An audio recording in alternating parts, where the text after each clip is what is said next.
준비가 되고 다 오신 것 같아서 시작을 해보도록 하겠습니다. 오늘이 원래 저번 주였지만 어쩌다 보니 오늘이 1차 세션 날이 됐고요. 또 참가자분들 확인부터 한번 하겠습니다. 강채림님, 김형우님, 손유담님, 김예수님, 김종민님, 유성원님, 그리고 유상님, 저 이렇게 8명이 오늘 참가자고요. 되는 참가자. 그리고 공지가 하나 있는데 저희가 원래 스터디를 계획서로 받아서 이제 뭐 진행을 해서 그거를 발제 2회 혹은 그걸 선택을 해서 하려고 했는데 시점도 좀 늦어졌기도 하고 얘기를 해본 결과 저희가 이제 처음에 오리엔테이션에서 공지 드렸던 대로 여름방학에 이런저런 스터디를 많이 진행할 계획인데 그거에 지금 현재 스터디 참여로 투표를 해주신 분들이 참여를 하는 그림으로 지금 생각하고 있고, 그렇다고 지금 발제 2번 하시는 분들도 그에 참여할 수 없는 건 당연히 아니고, 다만 스터디를 할 때 저희가 뭐 발표를 하거나 이럴 때 발제를 2번 하지 않은 인원들이 좀 위주로 참여하는 걸로 그렇게 하게 될 것 같습니다. 네, 그래서 오늘 시작해 보겠습니다. 간식은 혹시? 그 뒤에 간식이 있습니다. 드시고 싶으면 마음껏 드시면 됩니다. 나눠주시면.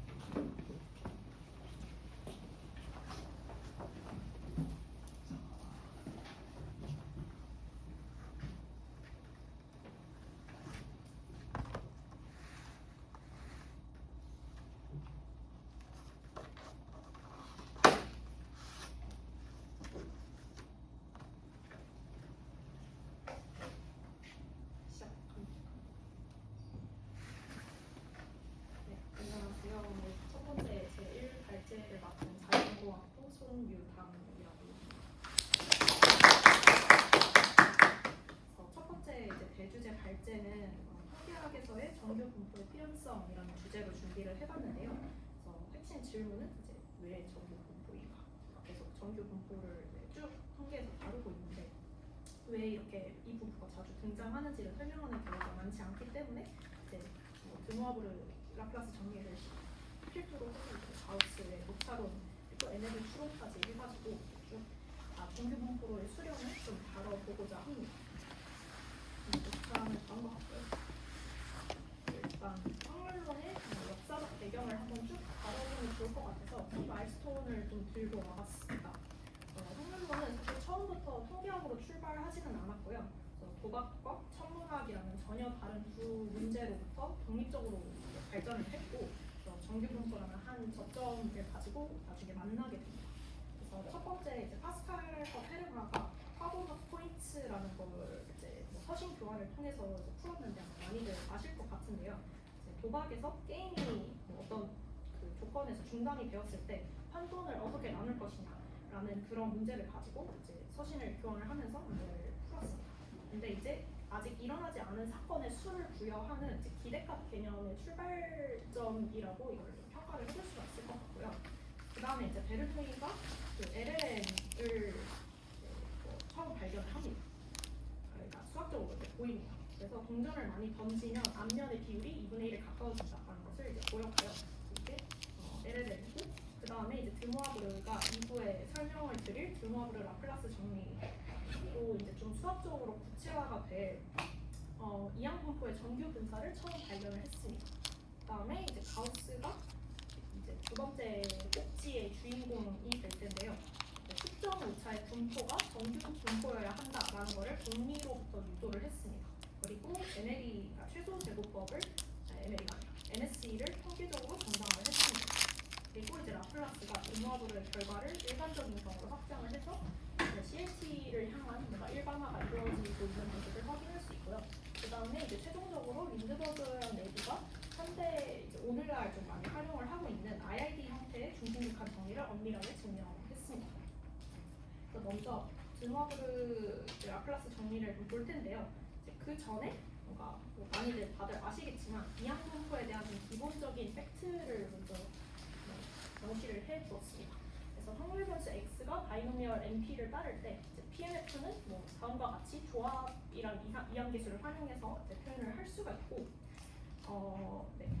그리고 이제 뭐 각각의 모멘트는 다음과 같습니다. 이제 U랑 시그마 제곱, 시그마 이렇게 다 표현이 되고 있고, 키 퀘스천은 n이 무한대로 갈 때 standardized variable인 저 zn이 어떤 분포로 수렴을 하느냐, 이게 이제 문제인데, 관찰은 히스토그램을 쭉 그려보면서 n을 이제 줄이게 되면 커널 사이즈가 점점 좁아지면서 히스토그램이 시메트릭한 종형을 보인다라는 것을 알 수가 있습니다.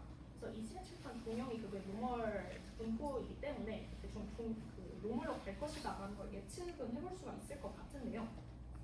그래서 수학적으로 엄밀히 증명을 하는 것이 드모아브르 라플라스 정리입니다. 그래서 정리를 먼저 보면 이제 x가 바이노미얼을 따르고 이제 뮤랑 시그마가 저렇게 주어져 있을 때 어떤 임의의 실수 a, b가 a보다 클 때 이제 아까 앞에서 보였던 그 standardized variable인 zn이 a와 b 사이의 확률을 그 값을 가질 확률이 이제 스탠다드 노멀 CDF를 활용해서 이제 표현이 될 수 있다. 그러니까 n이 무한대로 갈 때 그쪽으로 수렴을 한다라는 것이 드모아브르 라플라스 정리입니다. 그래서 이게 신기한 게 결국에는 이제 이항분포라는 디스크리트한 디스트리뷰션으로 출발을 했는데 결국에는 이게 수렴을 하는 게 노멀이라는 컨티뉴어스한 디스트리뷰션으로 간다라는 것이 핵심입니다. 증명을 간단하게 해볼 건데 세 가지 단계가 있고요. 첫 번째로는 이 스털링 근사를 활용을 해서 포인트 와이즈 어심토틱을 볼 거예요. 얘를 로컬 CLT라고 하는데 각각의 K 값에 대한 포인트 와이즈 어심토틱을 스털링을 해서 보고 그런 다음에 이제 K를 그 변수 치환을 해서 U 플러스 X 시그마라는 걸로 이제 치환을 해놓고 그것이 이제 스탠다드 노멀 PDF를 좀 따라간다. 그거를 이제 보이고 근데 마지막으로 이거를 각각의 로컬 CLT에서는 K값 하나에 대해서만 보였기 때문에 이거를 K값에 따라서 쭉 확산을 하면 그리고 리만 인테그레이션이 된다. 그래서 이제 보이고자 하는 스탠다드 노멀 CDF를 활용한 결과와 연결이 된다라는 것을 이제 보이는 것입니다. 그래서 일단 제일 중요한 건 스털링 근사인데 뭐 다 아실 것 같긴 한데요. 이제 렘마를 먼저 보면 이제 ln n 팩토리얼이 저렇게 써진다라는 것이 이제 렘마입니다. 그래서 얘를 이제 지수 형태로 보면 n팩은 저 뭐 아래 형태로 이제 근사를 할 수가 있다. 루트 2파이 n의 2분의 n의 n승으로 이제 근사가 된다라는 것이고요. 이제 증명에 대한 스케치는 먼저 ln n팩을 시그마로 이렇게 표현을 할 수가 있잖아요. 이거를 그 포뮬라를 통해서 적분 분사를 합니다. 적분 근사를 하면 아래 식과 같이 이제 써진다고 하고 이제 이 상수 c는 고정이 되어 있는데 절대 상수 c는 월리스 그러니까 월리스 공식을 통해서 2분의 1의 ln 2파이로 고정된다고 합니다. 자세한 증명은 시간상 일단 생략을 했는데요. 이제 월리스 공식 같은 경우에는 저 2분의 파이를 무한급수로 표현을 하기 위해서 이제 도입되는 공식이고요. 거기에서 c가 나온다고 합니다. 그래서 핵심은 그 드모아브르 라플라스 정리에 적용을 할 때는 앞에 나왔던 바이노미얼 코피시언트가 결국 조합으로 표현이 됐잖아요. 그래서 그 조합을 생각을 해보면 팩토리얼로 분해를 할 수가 있는데 거기에 자연 요구를 씌워서 나오는 각각의 팩토리얼에 저 렘마를 그대로 적용을 하면 이제 그게 증명의 첫 번째 단계가 됩니다. 그래서 로컬 CLT를 쭉 계속 디라이브를 해보면 이제 두 번째 단계로 연결이 되는데 이제 x라는 값이 하나 고정이 되어 있을 때 이제 저희는 각각의 k에 대해서 보는 게 로컬 CLT라고 했잖아요. 그래서 k 값을 mu 더하기 x 시그마로 이제 세팅을 합니다. 그래서 즉 저게 말하고자 하는 거는 저희가 그 스탠다라이제이션을 할 때를 약간 뒤집어서 생각을 해보면 되는데 결국에는 그 이항 분포의 한 k 값이 어떤 정규 분포의 mu 값이 있고 그 평균 값에서 x 시그마라는 거리만큼 고정돼서 떨어져 있을 때 그 k 값을 본다. 라고 생각을 하시면 됩니다. 그래서 이때 저 어심토틱을 본다가 이제 저희가 보고자 하는 바이고요. 첫 번째 단계는 이제 로그 프로버빌리티를 전개를 합니다. 그래서 p x는 k일 때를 ln 그러니까 자연호구를 씌워주면 저렇게 조합과 뒤에 항들로 분리가 되는데 저 조합은 앞서서 이항계수에다가 스털링 분사를 적용을 할 때 나온 것처럼 저렇게 분해가 돼서 스털링을 각각 적용을 할 수가 있고 뒤에 쭉 그대로 잘 분리가 됩니다. 그런 다음에 두 번째로 변수 변화를 하는데요. 이제 K를 mu 더하기 X 시그마라고 처음에 세팅을 해놨는데 사실 바이노미얼에서 mu는 NP고 시그마는 NP, 그러니까 루트 NPQ잖아요. 그래서 그거를 그대로 바꿔서 적용을 하면 이제 양변을 n으로 나눠주면 n분의 k를 저렇게 쓸 수가 있는데 저 뒤에 x 루트 n분의 pq를 그냥 엡실론으로 처리를 해줄 수가 있습니다. 그래서 엡실론은 이제 루트 n분의 1의 속도로 0으로 수렴을 하는 그런 작은 값이기 때문에 엡실론 처리를 해주면 n이 무한대로 갈 때 n분의 k가 이제 p를 향해서 간다라는 것을 볼 수가 있고 좀 직관에 맞죠. 그래서 이제 k값과 n-k 값을 표현을 해줄 수가 있습니다. 다음으로 이제 엡실론이 굉장히 작은 값이기 때문에 엡실론 0일 때 2차 테일러 전개를 해주면 저렇게 표현을 할 수가 있는데요. 그래서 중요한 게 아까 엡실론을 정의했을 때 x의 루트 n분의 pq라고 해놨는데 그 식을 조금 변형을 해주면 저희 그 맨 첫 번째 식에 있는 pq분의 n 엡실론 제곱을 x 제곱이라는 것으로 쓸 수가 있을 겁니다. 근데 이제 저거는 n이 무한대로 갈 때 n 디펜던트 하지 않기 때문에 n이 무한대로 가버리더니 x 제곱으로 고정이 되어 있겠죠. 그래서 그대로 대입을 해주고 맨 위의 식에서 npq가 시그마 제곱이기 때문에 이제 이항 분포에서 그것까지 같이 바꿔준 다음에 이제 자유로그를 원래대로 지수화를 시켜주면 이제 맨 아래의 식이 나옵니다. 그래서 x가 k일 확률이 저쪽으로 수렴을 하고 저 식은 사실 많이 보셨겠지만 노멀의 PDF잖아요. 노멀의 PDF에 그러니까 스탠다드 노멀의 PDF에 시그마분의 1배를 해주는 것과 같고요. 그래서 이제 3단계인 각 K 값에 따라서 쭉 썸을 하는 단계는 조금 생략이 되어 있긴 한데 이제 그냥 직관적으로만 생각을 해보면 각각의 K의 값이 간격이 1이기 때문에 그거를 스케일 시그마분의 1로 환산을 해주면 리만 적분으로 이제 잘 변형을 시켜줄 수가 있습니다.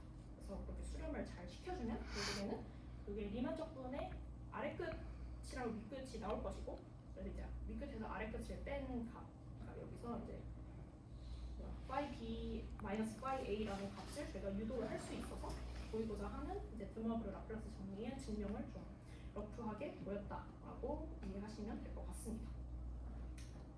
그러면 이제 컨버지 한다는 거는 보였는데 레이트도 좀 실용적인 차원에서는 좀 중요한 바가 있어서 잠깐 가지고 와봤습니다. 그래서 베리에센 띠오럼을 통해서 이 레이트를 좀 볼 수가 있는데요.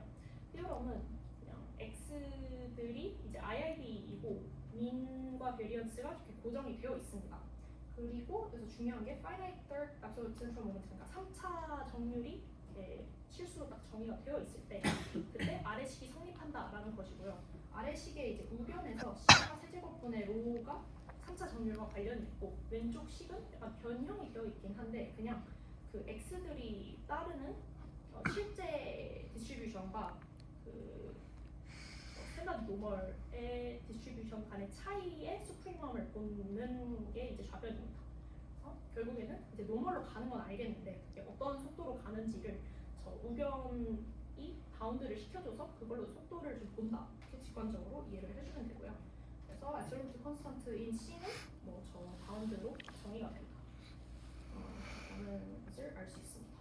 그래서 예를 들어서 xi들이 베르노이를 따를 때 로는 pq의 p제곱 더하기 q제곱으로 계산이 되고요. 그다음에 시그마 제곱은 pq가 되어서 그래서 이 바운드를 잘 계산을 해보면 루트 npq분의 c의 p제곱 더하기 q제곱이 나온다. 그래서 이걸로 속도를 계산을 할 수가 있다.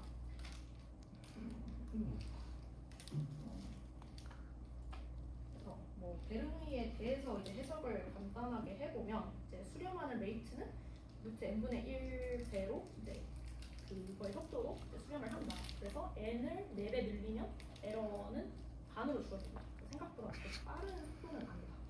라는 것이 첫 번째 인터프리테이션이고요. 그 다음에 p제곱 더하기 q제곱의 값이 p가 2분의 1일 때 가장 작기 때문에 수렴할 때 발생하는 오차가 그때 가장 작습니다. 그러니까 이항인데 p도 2분의 1이고 q도 2분의 1일 때 딱 약간 대칭일 때 그때 가장 수렴을 빨리 한다는 뜻이고요. 그러면 자연적으로 P가 뭐 0으로 갈 때나 P가 1로 갈 때는 좀 찌그러져 있기 때문에 정규 분포로 가는 속도가 좀 느리겠죠. 그래서 실용적으로 이제 판단을 할 때는 그냥 MP가 5보다 크고 NQ가 5보다 클 때, 좀 더 엄격하게는 MPQ가 10보다 크거나 같을 때, 그때 이제 정규 근사를 활용을 한다. 이 정도로 기억을 해주시면 될 것 같습니다. 거기까지가 라플라스 정리이고요. 이제 두 번째 꼭지는 가우스의 오차 분석인데요. 가우스가 활용한 observation 모델은 다음과 같습니다. 그래서 실제 참 값이 세타가 있고 그다음에 n개의 인디펜던트한 측정 값이 있을 때 xi라는 변수를 세타에다가 ei를 더한 걸로 정의를 합니다. 이게 이 ei가 에러이고 측정 오차입니다. 측정 오차들이 IID하게 어떠한 미지의 컨티뉴스한 덴시티를 따른다라고 했을 때 저 f가 뭐냐라는 게 가우스가 던진 질문이고요. 그래서 가우스는 이 오차 분포가 결론부터 말씀을 드리자면 정규 분포가 된다. 오차들이 정규 분포가 된다라는 것을 공리를 통해서 뽑아내려고 했습니다. 그래서 가우스가 두 가지의 자연스러운 공리를 보여주는데 첫 번째는 이제 시메트리에 관련된 공리이고요. 이거는 생각을 해보면 그러니까 측정 오차에는 시스테마틱한 바이어스가 없을 것이다 라는 생각입니다. 그래서 뭔가 생각을 해보면 시스테마틱한 바이어스가 없으면 음으로 발생하는 측정 오차나 양의 방향으로 발생하는 측정 오차가 그럼 똑같을 것이다. 이렇게 생각을 해서 시메트리라는 거를 공리로 제안을 한 거고, 두 번째는 이제 옵티멀리티인데 이거는 그러니까 뭔가 경험적으로 옛날부터 가장 좋은 그러니까 옵티멀한 그 핵값을 MLE로 잡았는데 그거를 이제 사람들이 옛날부터 산술 평균으로 활용을 해왔기 때문에 그러한 경험적인 결과를 그대로 공리로 가져온 결과입니다. 그래서 세타 햇 MLE가 x 바랑 똑같다라는 걸 아예 공리로 세팅을 하고 이 두 가지 공리를 만족하는 f 그러니까 오차 분포가 뭐냐를 찾으려고 했던 것입니다. 그래서 그게 정규 분포다라는 거를 이제 보이는 과정이 별로 어렵지가 않은데요. 첫 번째로는 저희가 MLE 컨디션을 써야 되기 때문에 likelihood 펑션을 먼저 계산을 해주고요. 그래서 n개의 이제 observation이 다 IID이기 때문에 이제 likelihood 펑션은 저거에 다 곱을 해주면 되는 것이고, 그다음에 log likelihood는 그냥 미분을 해주면 되겠죠. 로그를 씌워주면 되겠죠. 그런 다음에 이제 MLE 컨디션은 1차에서는 그냥 저 로그 likelihood를 미분을 하고 그다음에 세타 값을 이제 MLE 값을 잘 대입을 해주면 되는데, 두 번째 공리에 따라서 이제 맥시멈이 x바 산출 평균에서 나타나기 때문에 x바 값을 대입을 해서 그게 0이 될 때에 그 값을 찾아주면 됩니다. 그래서 이제 식을 보시게 되면 저게 시그마의 뭐 f분의 f 프라임은 0이다. 요걸로 이제 정리가 되고요. 그럼 여기서 저희가 스코어 펑션을 새로 정리를 하면 스코어 펑션을 그러니까 오차 분포에 자연으로 씌우고 그거를 미분을 한 값으로 스코어 펑션을 이제 저희가 항상 정의를 하는데, 그거를 생각을 해보면 그게 결국에는 f분의 f 프라임의 꼴로 나오기 때문에, 그래서 위에 나왔던 저 세 번째 시그마 식을 맨 아래에 있는 스코어 펑션의 식으로 간단하게 정의를 할 수가 있습니다. 그래서 저희가 구해야 하는 건 이제 스코어 펑션의 꼴이 어떠하냐, 그래서 그거를 통해서 다시 원래대로 f를 복원을 시켜주면 되겠죠. 두 번째 단계는 그래서 이 스코어 펑션이 뭐냐라는 건데요. 아규멘트가 조금 이상해서 말로 설명을 하자면 일단 결론부터 말씀을 드리면 스코어 펑션은 리니어해야 된다라는 게 이제 결론입니다. 그래서 아규멘트의 흐름을 말씀을 드리면 일단 n을 2로 잡아요. 그래서 n을 2로 잡은 다음에 x1과 x2의 그 관측값들을 세팅을 해주고 그 스코어 펑션의 성질에 잘 집어 넣어주면 이게 오드 펑션이라는 걸 알 수가 있고, 오드 펑션이라는 거는 시메트릭하다는 것에 그 첫 번째 공리와 컨시스턴트하기 때문에 일단 뭐 프롬수 분화 스코어 펑션이 알 수가 있고요. 그다음에 이제 n이 4라는 것도 사실 오드 펑션을 보이기 위해서 쓰는 논리인데 n이 3이다라는 거를 써가지고 잘 적용을 하게 되면 결국에는 저 맨 아래에 있는 그 스코어 펑션의 s 플러스 t를 집어넣은 게 스코어 펑션가 psi s에다가 psi t를 더한 것과 같다라고 하는 저 이퀄리티가 만족을 한다라는 거를 n이 3이다라는 결과를 통해서 알 수가 있습니다. 그래서 저게 이제 가변 그 가법성인데 가법성과 모드 펑션이라는 거를 합쳤을 때 코시 함수 방정식을 만족을 시키고 연속적인 스코어 펑션에 대해서 그 유일한 코시 함수 방정식의 해는 이제 맨 아랫줄에 있는 C2다라는 것이 알려져 있고요. 증명은 맨 뒤에 어펜딕스에 있어서 나중에 한번 읽어보시면 좋을 것 같습니다. 그래서 어쨌든 저희는 이제 스코어 펑션이 C 곱하기 2, 그러니까 C는 상수고 어쨌든 리니어한 펑션이다 라는 것만 알고 이제 얘를 가지고 F를 복원을 시키면 되는데, 그러면 아까 스코어 펑션이 저 형태였으니까 저걸 그대로 다시 적분을 시켜주면 되겠죠. 그래서 적분을 잘 시켜주면 결국에는 이렇게 지수함수의 형태가 될 것이고요. 그런 다음에 이제 오차 분포는 어쨌든 확률 분포여야 되기 때문에 마이너스 무한대에서 무한대까지 오차 분포를 적분을 해주면 1이 나와야 되잖아요. 그래서 그거를 그대로 대입을 시켜주면 이제 C가 양수인 경우에는 지수함수에서 이게 그 발산을 해야 되기 때문에 그래서 C가 음수라는 걸 알 수가 있고, 그래서 얘를 이제 C를 마이너스 시그마 제곱분의 1이라고 임의로 설정을 해주면 가우스 인테그럴이 된다는 걸 알 수가 있어가지고 그걸로 잘 조합을 시켜주면 결국에는 이 오차 분포가 노멀을 따른다. 특히나 이제 스탠다드 노멀을 따른다라는 스탠다드 노멀이 아니라 그 n의 0, 시그마 제곱을 따른다라는 것을 알 수가 있습니다. 그래서 결론적으로 그 앞에서 가우스가 주장을 했던 두 가지의 공리를 둘 다 만족시키는 유니크한 오차 분포는 저 노멀이다라는 것을 이제 증명을 했다고 보시면 될 것 같습니다. 그러면 이제 그 가우스가 유도한 것에서의 시그니피컨스랑 한계가 뭐가 있을까를 생각을 해볼 수가 있는데요. 먼저 이 시그니피컨스 같은 경우에는 오차가 노멀하다라는 거를 실제로 디라이브를 했다, 이거를 사전에 가정하지 않았다라는 것이 좀 시그니피컨트 하고요.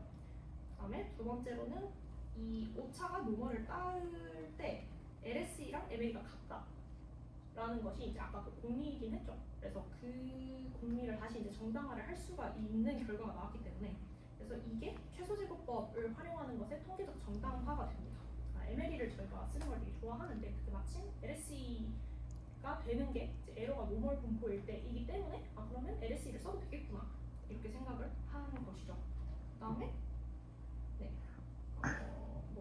그래서 이제 최소제곱법이 통계적으로 정당화가 됐기 때문에 이제 다양한 필드에서도 이게 잘 적용이 되었다. 그래서 표준적인 방법으로 최소제곱법이 자리 잡게 된 이론적 근거가 됐다라는 게 이제 시그니피컨스입니다.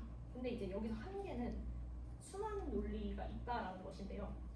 이제 가우스는 사실 x 바가 옵티멀하다라는 것을 보이고 싶었는데 이미 공리에서 x 바가 ML이다라는 것을 보였기 때문에, 그러니까 그거를 이미 세팅을 해놨기 때문에 순환 논리가 됩니다. 그래서 사실은 x 바가 그럼 왜 옵티멀하냐라는 거를 공리가 아닌 다른 방식으로 새로 저스티피케이션을 해줘야 될 텐데 그게 이제 뒤에 나오는 CLT를 통해서 이제 저희가 정당화를 할 수 있습니다. 그래서 뭐 메저먼트 에러 그 측정 오차라는 것이 사실은 되게 작은 인디펜던트한 에러들의 합이 되기 때문에 이제 그걸로 CLT를 적용을 하면 결국에는 에러들이 뭐 노멀 디스트리뷰션을 따라서 뭐 엑스바가 뭐 좋은 이제 MLE가 된다, 그런 식의 논리로 저희가 우회를 해서 보여야 되는 과제가 남아 있습니다. 그래서 다음 회차는 그럼 가우스의 결과를 선택적인 언어로 정의를 할 수 없게 되느냐인데요. 이게 이제 가우스의 역특성화 정리라고 하는 티오럼입니다. 그래서 x들이 각각 IRD하게 f라는 분포를 따르고 f는 이제 연속적인 덴시티일 때 이제 다음이 동치다라는 것이 알려져 있다고 합니다. 그래서 첫 번째가 이제 세타 헷 MLE가 x 바다라는 것이고, 이제 두 번째가 f가 노멀 분포다. 그러니까 노멀 분포면 x 바가 ML이고 MLE가 x 바면 이제 f가 노멀 분포다. 이렇게 이해를 하면 되고요. 그래서 프루프를 해보자면 A에서 B로 가는 거는 앞에서 보였던 함수 방정식을 통해서 이제 보였던 부분이기 때문에 굳이 볼 필요가 없고, B에서 A로 가는 건 그냥 단순 계산입니다. 단순 계산을 또 적어봤는데 그래서 결국에는 노멀 디스트리뷰션일 때 F가 그때 X바가 왜 MLE가 되느냐를 보이면 되는 것이기 때문에 또 똑같이 로그 라이클리후드를 잡아줍니다. 그리고 이제 미분을 해줍니다. MLE를 써야 되니까. 그래서 이제 미분을 해주고 그 MLE 컨디션을 결국에는 저 미분값 값이 이제 0이 되는 그 세타 값을 찾아줘야 되기 때문에 이제 미분을 해서 찾으면 세타 햇 ml이가 n분의 1의 시그마의 xi가 된다. 근데 그게 결국 x바다. 그래서 ml이랑 x바, 그러니까 ml가 x바가 된다라는 것을 쉽게 찾을 수가 있습니다. 그리고 이게 맥시멈인지를 확인하기 위해서 세컨 오더까지 체크를 해보면 역시 뭐 그대로 나와서 잘 맞다라는 것을 알 수가 있습니다.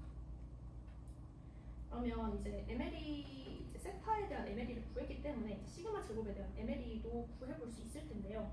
또 이미 많이 보셨겠지만 똑같이 이번에는 이제 로그 라이클리후드를 그러니까 시그마 제곱, 그러니까 U에 대해서 이제 디퍼런시에이션을 해줍니다. 이렇게 해서 이제 이미 알고 있는 세타는 x 바다라는 결과를 넣어주면 이제 그 시그마 제곱의 MLE는 저렇게 나오는데 이제 그것의 기대값을 계산을 해보면 사실 원래 시그마 제곱이 나오지 않습니다. 그래서 MLE를 계산을 하게 되면 그 분산의 MLE는 이제 분산 자체를 언더에스티메이트를 한다. 그래서 이게 아래쪽으로 바이어스가 되어 있다라는 것을 알 수가 있어서 사실 언바이어스드 에스티메이터를 계산을 하게 되면 저희가 많이 활용하는 n분의 1로 나눠준, 그러니까 n으로 나눠준 게 아니라 n분의 1로 나눠준 그 에스티메이터를 활용을 해야 된다라는 것도 한번 기억을 하려면 될 것 같습니다. 그리고 이제 피셔 인포메이션이랑 크레머 라우 로어 바운드를 통해서 이제 왜 x 바가 좋은 추정량인지를 좀 깊이 이해를 해볼 수 있을 텐데요. 크레머 라우 로어 바운드는 불평 추정량이라면 분산이 아무리 작아도 이제 그러니까 분산이 작을 때 어디까지 작아질 수 있느냐에 대한 하한을 주는 이제 바운드입니다. 그래서 그 크레머 라우 로어 바운드를 어치브를 하는 추정량이 있으면 그게 분산 측면에서는 최선이고요. 그래서 먼저 피셔 인포메이션을 활용을 할 건데요. 그 크레머 라우 로어 바운드를 달성을 하기 위해서 피셔 인포메이션은 저렇게 정의가 되는 식이고 저걸 그대로 집어넣으면 시그마 제곱분의 1이 나옵니다. 그래서 디어그램을 보시게 되면 크레머 라우 로어 바운드는 저 n 곱하기 이제 피셔 인포메이션 분의 1이 이제 하한이 되는데 위에서 저희가 피셔 인포메이션이 시그마 제곱분의 1이라고 했기 때문에 계산을 해보면 언바이스드 에스티메이터들이 전부 다 그 분산이 n분의 시그마 제곱보다 크거나 같아야 된다라는 것을 그 디어그램을 통해서 알 수가 있습니다. 그런데 x 바의 베리언스가 n분의 시그마 제곱이기 때문에 크레머 라우 로어 바운드가 이제 습득이 됐죠. 그래서 따라서 x 바가 이 경우에는 UMVUE라는 것을 알 수가 있어서 또 굉장히 좋은 추정량이다라는 걸 한 번 더 저스티피케이션을 해줄 수가 있습니다. 그래서 결국 정리를 하면 x 바는 동시에 MLE이면서 UMVUE이고 정규 분포의 구조 때문에 이 두 성질이 같이 성립하는 것이다. 그래서 정규 분포인 게 굉장히 중요하다라는 걸로 한 번 더 정리를 해줄 수가 있을 것 같습니다. 네, 그래서 이제 좀 요약을 하는 관점에서 노멀 디스트리뷰션으로 가는 루트가 저희가 드모브르 라플라스 정리가 있었고 그다음에 가우스의 공리적 접근이 있었는데 세 번째가 하나가 더 있습니다. 얘를 설명을 하진 않을 거고요. 근데 이제 맥시멈 엔트로피의 관점에서도 설명을 할 수가 있다라는 걸 소개를 드리고 싶었습니다. 그래서 평균과 분산을 고정한 조건 하에서 미분 엔트로피인 저 HF가 맥시마이즈가 되면 그때 정규 분포가 나온다라는 것이 이 정보 이론을 통한 이제 노멀 디스트리뷰션의 유도이고요. 그래서 이게 약간 정보론적으로 보게 되면 가장 뭔가 가정을 적게 주는 분포가 정규 분포다라는 느낌의 직관을 가져가시면 되겠습니다. 그래서 얘도 어펜딕스에 있어서 한번 참고해 보시면 좋을 것 같고요. 그래서 결국은 세 가지의 인디펜던트 루트가 있는데 전부 다 노멀 디스트리뷰션을 준다. 라고 해서 뭔가 맨 처음에 주제로 던졌던 필연성에 대해서 한 번 더 저스티파이를 하는 느낌입니다. 그래서 거의 마지막인데요. CLT를 그러면은 현대적으로 좀 풀면 어떻게 되느냐라고 했을 때 이제 아까 맨 처음에 마일스톤에서 설명드렸던 린드버그 레비 CLT로 정리를 할 수가 있을 텐데요. 그래서 X들이 전부 다 이제 뮤 값과 시그마 값을 가질 때 실수로 가질 때 그때 저렇게 분포 수렴을 한다. 노멀 스탠다드 노멀로 분포 수렴을 한다라는 것이 CLT입니다. 여기서 이제 중요한 게 뭐 많이들 헷갈려 한다고도 하는데 이제 X에 대해서 그 어떤 분포 과정도 주지 않았다. 그냥 IID라는 것만 줬다라는 것입니다. 그래서 원래 정규 분포가 아니고 다른 어떤 분포더라도 그냥 평균과 분산이 유한하면 표본 평균은 정규 분포에 수렴을 한다라는 것을 가져가시면 되겠습니다. 그래서 드모아브르 라플라스 정리는 사실 이 CLT의 특수한 경우다 라는 것으로 연결을 지을 수가 있고요. 그래서 xi들을 베르노이를 따른 IID-한 확률 변수로 하면 이제 x 바를 저렇게 정의를 할 수가 있고 n분의 sn으로 정의를 할 수가 있고 그럼 sn은 이제 바이노미얼을 따를 텐데 그러면 그때 이제 저 CLT를 적용을 하면 저희가 스털링 그 분사를 통해서 프로브를 한 것과 정확하게 동치가 되어서 드모아브르 라플라스 정리는 사실 저 일반화된 CLT의 그냥 스페셜 케이스구나라는 것을 알 수가 있습니다.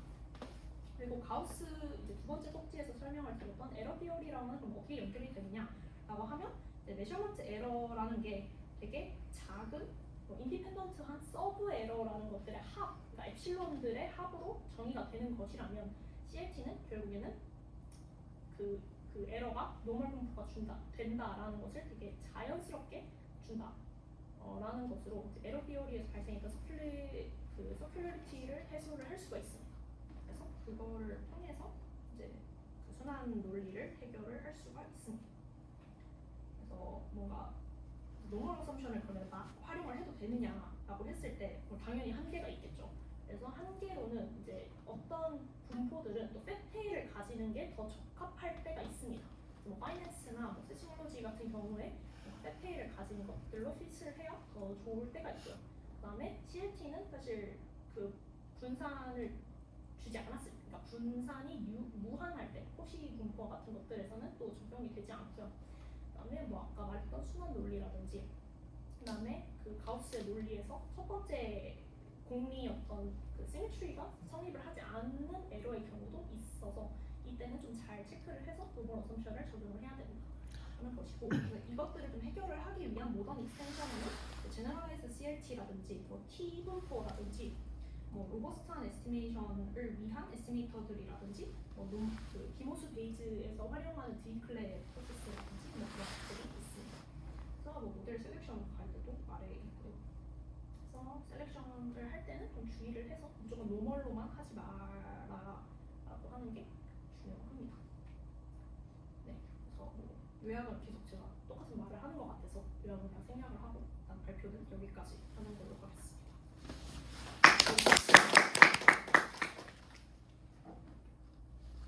저 질문 하나 해도 되나요? 그 뭐지 크레머 라우 바운드 할 때 저 네. 등식 그러니까 등호 성립 조건에서 그러니까 x 바가 유일한가요? 아니면 다른 것도 가능한지가? 다른 것도 있는 걸로 알긴 하는데 수리 통계에 대한 그것들은 기억이 잘 안 나가지고 알겠습니다. 찾아보고 다시 말씀드릴게요. 알겠습니다.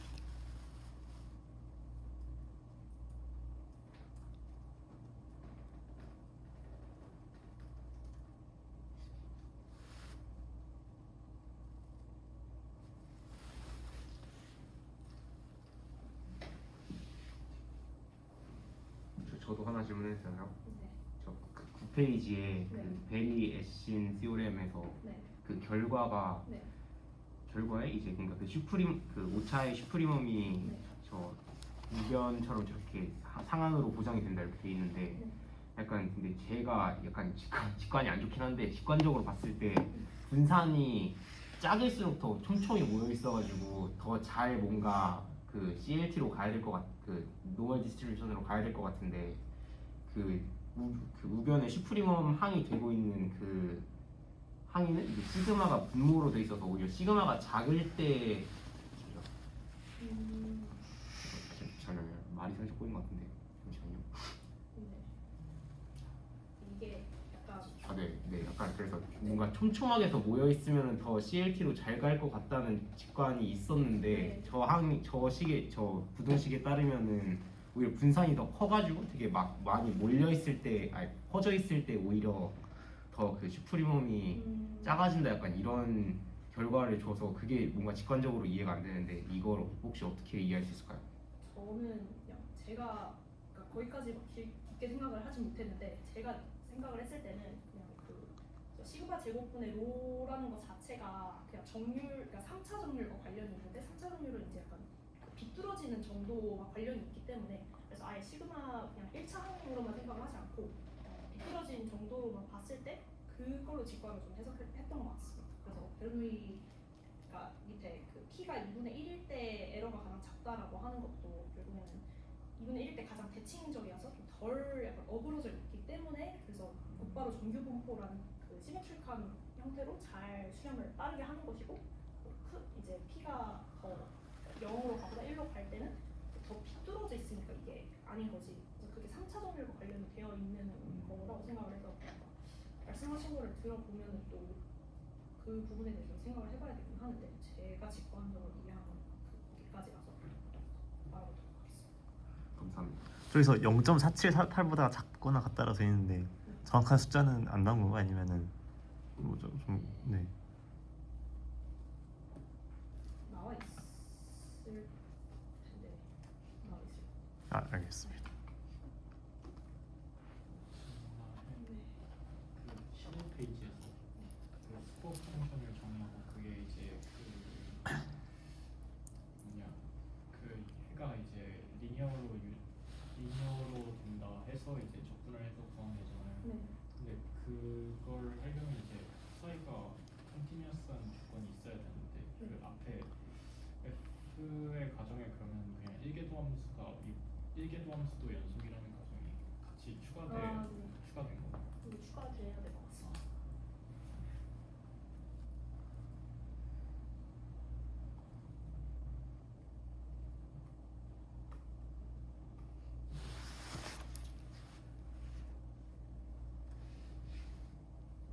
네, 더 질문 없으신가요?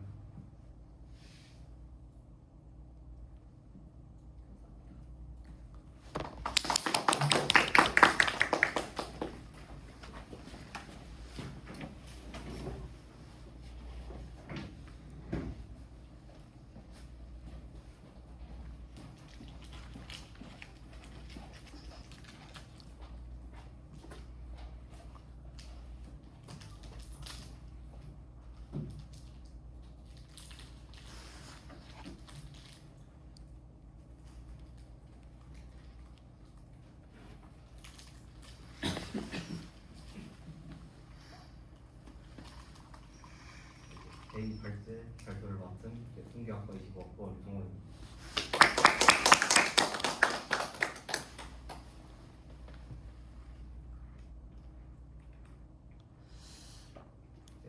저는 이제 우선 중심극한 정리에 대해서 정말 간단하게 알아보고 그다음에 이제 린데베르그 컨디션과 린데베르그 텔러 시어럼의 스테이트 한 다음에 이거를 증명하는 걸 중심적으로 하고 그다음에 4번에 이제 어떻게 응용되는지 간단하게 설명하면서 마치도록 하겠습니다. 우선 중심극한 정리는 이제 앞선 발표자분께서 잘 설명해 주듯이 이제 xi가 iid를 나눌 때 이제 이거의 평균이 μi고 베리언스가 시그마 제곱으로 유한일 때 이제 저런 식으로 이제 정규 분포에 수렴한다는 정리입니다. 네, 여기까지 하면 이제 린데베르그 레비 디어럼이라는 중심극한 정리인데요. 이건 이제 IID라는 가정하에 성립을 하기 때문에 변동성이 있는 데이터에서는 성립 안 할 수가 있습니다. 그래서 이거에 대해 좀 더 나아간 게 뭐냐면은 우선 이 가정을 제거하고도 CLT가 성립하기 위한 충분 조건을 처음에 제시를 했고 그다음에 지금부터 설명할 린데베르그가 이거의 조건을 더 약화해서 설명을 했고 펠러라는 사람이 이거의 CLT 성립을 위한 필요 조건이기도 하는 걸 증명했습니다. 네, 여기서 이제 약간의 조건이 더 필요합니다. 그래서 이 린데베르그 컨디션이 뭐냐를 설명해 보면 우선 앞선 가정이랑 똑같이 xi에 대해서 ui가 평균인데 이제 베리언스가 시그마 i 제곱으로 각각 다르게 납니다. 그리고 여기서 sn 제곱을 시그마 i 제곱들의 합으로 정의를 해주신다면 다음을 린데베르그 조건이라고 하는데 이 식을 잘 살펴보면 우선 이제 임의의 엡실론에 대해서 이제 엡실론 곱하기 SN을 기준으로 이제 바깥에 있는 데이터들의 2차 베리언스를 구하는 듯이 이제 기대값을 취해준 다음에 이걸 1부터 n까지 더하게 돼서 SN 제곱으로 나누면 이제 0으로 간다는 의미인데 사실상 이제 평균을 기준으로 이제 그 SN에 대해서 이제 바깥에 있는 것들은 무시할 만큼 작아진다는 의미를 하게 됩니다. 그래서 이제 특정 개별 분수가 전체의 변동성을 특정하지 않아야 된단 말입니다. 그래서 린데베르그 펠러 디어럼은 이제 이 린데베르그 조건을 만족하면 이제 SN 이제 x1부터 xn까지 더한 SN이 정규 분포로 다음과 같이 정규화를 했을 때 약수렴한다고 하는 정리이고 이제 펠러가 밝힌 것은 이제 다음 밑에 있는 조건이 만족할 때는 이제 CLT와 저 조건을 만족하면 린데베르그 조건을 만족한다는 여기라는 걸 증명했습니다. 그래서 이제 지금부터 증명을 해보자면 우선 이제 중심 극한 정리에서 설명되는 이제 분포가 정규 분포로 수렴한다는 거는 이제 약수렴이라는 걸 의미하는데 이제 이 약수렴이 뭐냐 하면은 이제 PDF가 수렴한다고 생각하면 됩니다. 그래서 이제 모든 변수 x에 대해서 각각의 점에서 이제 a 무한으로 갈 때 어떤 분포의 fx랑 같게 된다면 이걸 약수렴이라고 하는데 여기서 중요한 게 이제 어떤 분포 xn이 x로 분포 수렴을 하게 된다면 이제 다음 식이랑 동시가 된다는 걸 알 수 있는데 저 식이 뭐냐를 설명해 보면 우선 이 tx의 기대값은 이제 저희가 알다시피 mgf가 됩니다. 그런데 mgf는 일반적으로 존재를 하지 않을 수 있기 때문에 이걸 복소 평면으로 옮겨서 이 tx의 기대값을 해준 게 특성 함수라고 불리는데 이 복소 평면의 성질에 의해서 항상 모든 분포에 대해서 항상 존재를 하기 때문에 이 특성 함수를 이용해서 저희가 증명을 해주게 되고 그래서 복잡한 분포도 다 특성 함수의 곱으로 변환해서 이게 수렴한다는 걸 증명할 수 있습니다. 그래서 이게 동식인 걸 보이는 정리는 레비스 컨티뉴어티 티어럼이에요.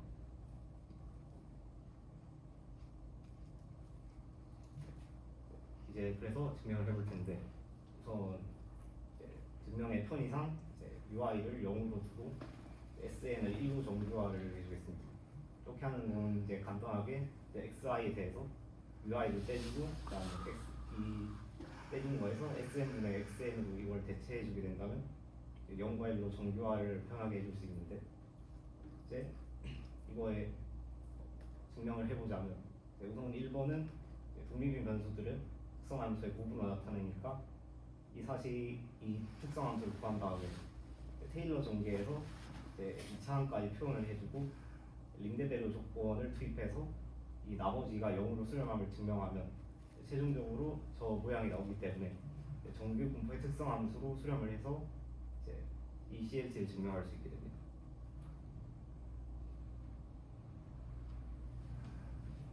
그래서 이제 하나씩 살펴보면 우선 테일러 정리에 의해서 저 식이 만족하는 걸 알 수 있고 첫 번째 식이 만족하는 걸 알 수 있습니다.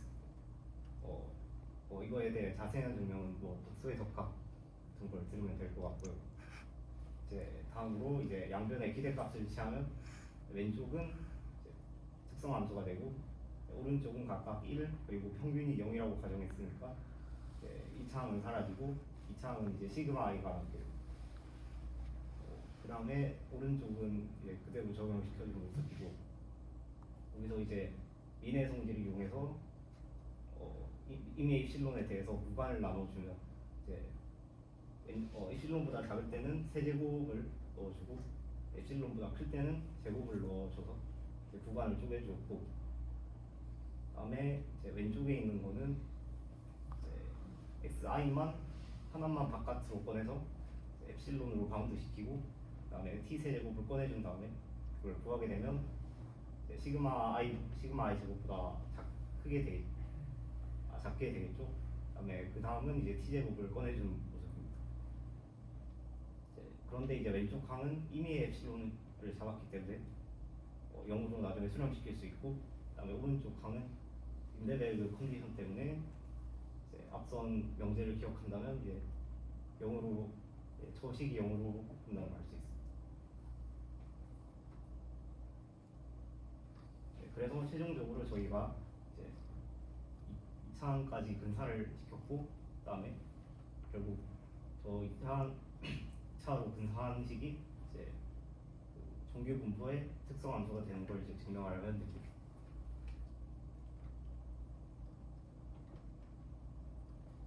그럼 이제 양수 엡실론에 대해서 이제 또 시그마 i 제곱을 이제 구간을 나눠주면 이제 마찬가지로 오른쪽 항은 왼쪽 항은 엡실론으로 바운드가 되고 오른쪽은 이제 또 린데베르그 컨디션을 써주면 이거의 맥스가 최종적으로 0을 간다는 걸 알 수 있습니다. 이렇게 0으로 수렴하니까 충분한 n을 잡아주면 이제 저 1 마이너스 항을 이제 0과 1 사이에 놓을 수 있게 되는데 여기서 이제 렘마를 하나 적용시켜주면 참고로 이 렘마는 이제 그 n에 대해서 수학적 계합법을 써주고 있습니다.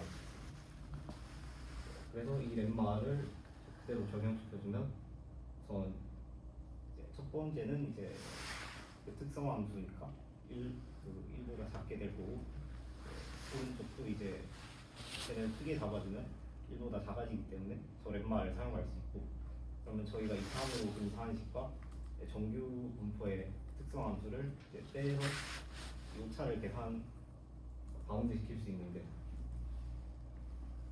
이렇게 바운드를 시켜주게 된다면 테일러 정리를 또 한 번 사용해주면 이제 저 값보다 작아지는 걸 알 수 있습니다. 그런데 이 합은 이제 그 시그마 i 제곱이 이제 1로 가니까 시그마 i 4제곱을 하면 0으로 수렴하기 때문에 최종적으로 이 오차가 n이 커질 때 수렴해서 증명이 끝나게 됩니다.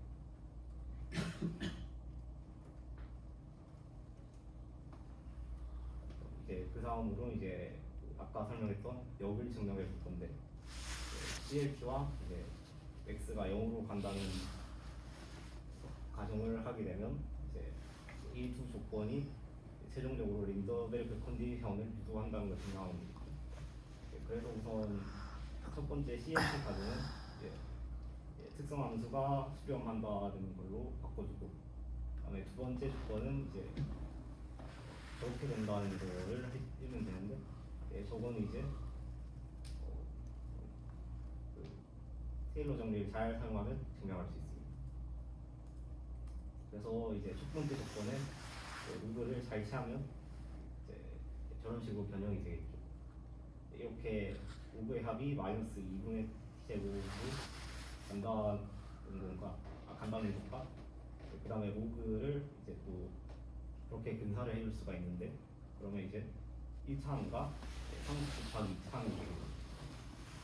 그런데 이제 2차항에 대해서 계산을 따로 또 해주면 이제 이건 또 맥스를 하나 잡은 다음에 맥스 항을 하나 꺼내서 이제 합과 이제 맥스로 이제 또 분해를 할 수 있는데 이 맥스 항은 이제 0으로 수렴한다는 걸 저 원래 두 번째 조건에서 알 수 있고 그럼 이제 그 합이 이제 바운디드가 되게 된다면 이제 최종적으로 0으로 수렴할 수 있습니다. 그래서 오른쪽식을 그대로 이제 적분식으로 적어준 다음에 이제 또 테일러를 사용해서 이제 이미 어떤 세타에 대해서 이제 저 테일러 때문에 저게 성립을 할 건데 여기서 이제 2분의 t 제곱을 꺼내주고 그다음에 1차는 또 앞에 말했다시피 이제 평균이 0이니까 날아가게 될 것입니다. 그럼 최종적으로 2차항이 남게 되는데 이것도 합이 1이라고 있으니까 최종적으로 2분의 t 제곱으로 바운디드가 되기 때문에 바운디드 되는 거 하나랑 0으로 수렴하는 거 하나 해줘서 오른쪽 항이 0으로 간 걸 볼 수 있게 됩니다. 그래서 이제 저희가 최종적으로 이제 특성함수 파이 i t 마이너스 1을 더한 게 마이너스 2분의 t 제곱이 보였는데 여기서 이제 필수를 취하게 되면 결국 코사인만 살아남게 되죠. 코사인을 이제 또 마이너스 해줘서 저 식으로 바꿀 수가 있는데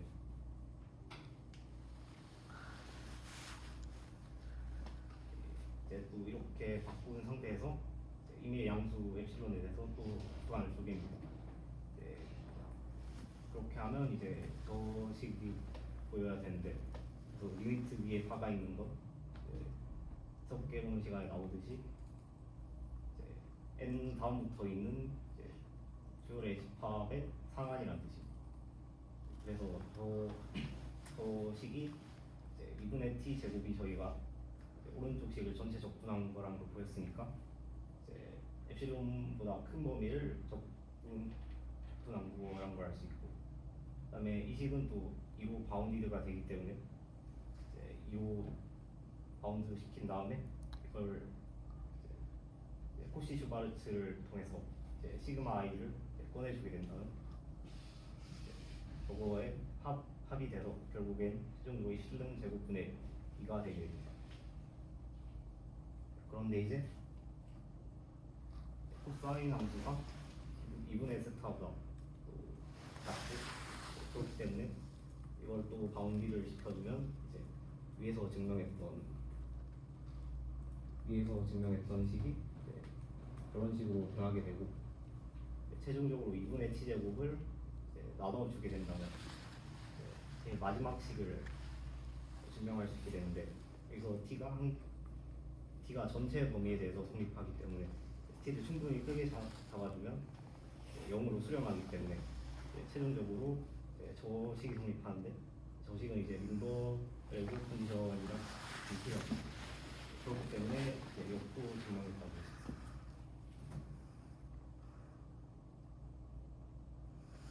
그 다음에 이제 특성함수를 사용하는 증명 사실 이제 국소평면을 다루기 때문에 제가 굉장히 디테일을 좀 생략했다고 볼 수 있습니다. 그래서 이제 또 테일러를 쓰긴 하는데 좀 특성함수를 안 쓰는 전략을 살펴보면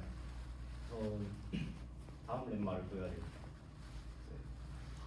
이 렘마가 이제 원래는 그 약수렴이랑 동치인 렘마인데, 이제 원래는 이제 약수렴이면 저게 성립하는 것도 볼 수가 있는데, 저희는 이제 한방향만 쓸 거기 때문에 이제 그 증명에 대해서 간단하게 설명해 보면, 이제 임의의 f에 대해서 이제 저 기대값이 이제 원래 z에 대해서 수렴하면 이게 원래 분포의 약수렴이 된다는 사실인데, 이제 그럼 임의의 f를 잡을 수 있으니까 저희가 이제 x 근처에서 이제 적당히 매끈한 계산 함수를 잡을 수 있겠죠. 이거를 이제 점점 좁은 범위에 대해서 수렴하다 보면 그 x에 대한 확률이 수렴하게 될 거기 때문에 그렇게 증명할 수 있는, 구체적인 게 궁금하다면 이제 참고 보면 마지막에 있는 논문을 참고해 주시면 될 것 같습니다.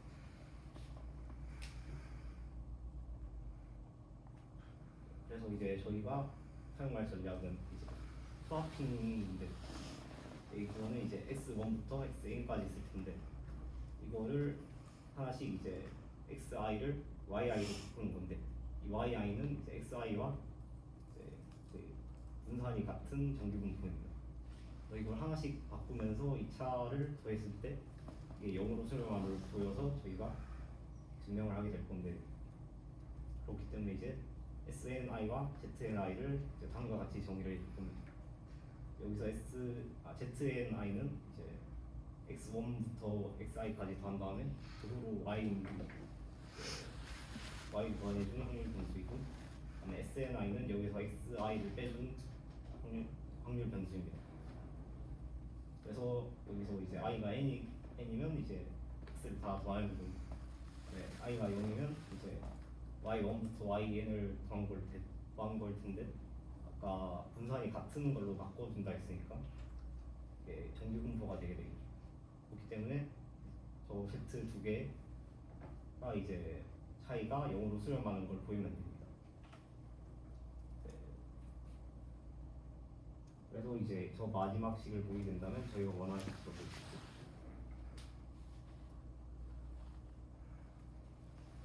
그렇기 때문에 이제 테일러 정리를 써주게 될 텐데, 이 테일러 정리를 ZNI를 기준으로 이제 SNI에 대해서 적용시켜주게 된다면 이제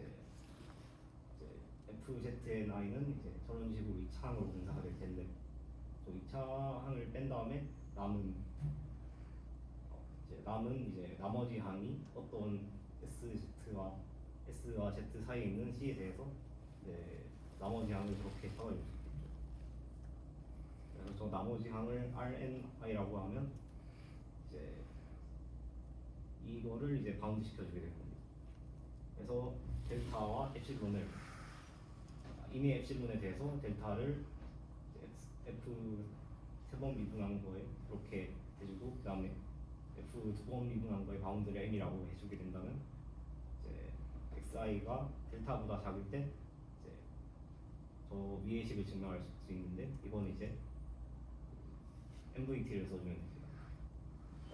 그 다음에는 이제 뭐 밑에 식은 이제 M이 바운드 되니까 저런 식으로 증명을 할 수 있게 되고, 이제 이렇게 구해준 양변에 이제 기대값을 취하면 이제 왼쪽은 이제 이렇게 될 거고, 이제 오른쪽은 이제 RN의 델타보다 작을 때와 델타보다 클 때를 쪼개줘서 위에서 증명할 때도 그대로 적용해주면 되고, 이거랑 똑같은 과정을 이제 ZNI-1에 대해서 1과 XYI에 대해서 적용을 해주면 똑같은 방법으로 저 식을 얻을 수 있게 됩니다.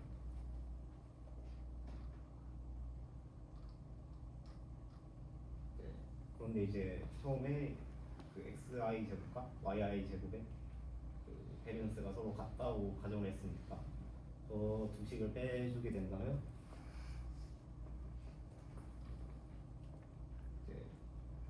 SNI는 같으니까 날아가고, 2차항 쪽도 베리언스가 같으니까 날아가게 돼서 최종적으로 I와 I-1이 나왔기 때문에 저런 식으로 바운디를 시켜줄 수 있게 됩니다.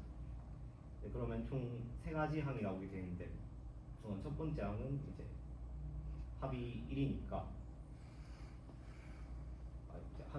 엡실론이 될 거고, 그 다음에 세 번째 항은 이제 두 번째 항이 이제 린데베르그 컨디션에 의해 0으로 수렴을 하게 될 거기 때문에 최종적으로 마지막 항만 0으로 수렴하게 된다면 저희가 원하는 결과가 나올 수 있겠죠. 즉 이제 m은 상수이기 때문에 저 식이 0으로 간다는 걸 보면 됩니다.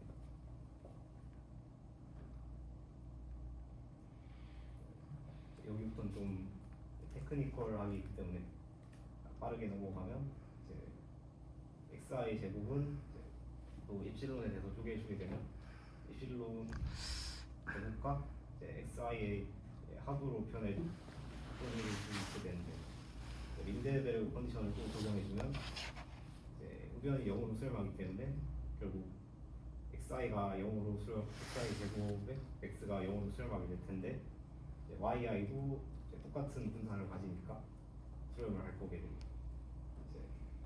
그다음에 표준 정규 분포의 4승의 기대값이 3으로 바운디드가 되기 때문에 주어진 y에 대해서 yi의 4승을 이제 2차항으로만 표현을 해줄 수 있게 되는데, 그렇게 된다면 이제 yi 제곱을 또 곱해줘서 델타에 대해 바운디드를 시켜줘서 델타 마이너스 2승을 곱해주고, 다음에 위에 식을 적용시켜주면 다음과 같은 식이 성립하기 때문에 최종적으로 마지막 식으로 이제 가게 되는데, 여기서 델타는 앞에서 엡실론에 대해서 정의를 해줬고, 그다음에 맥스항은 xi랑 위에서 증명해줬기 때문에 0으로 수렴하기 때문에 증명이 되게 됩니다.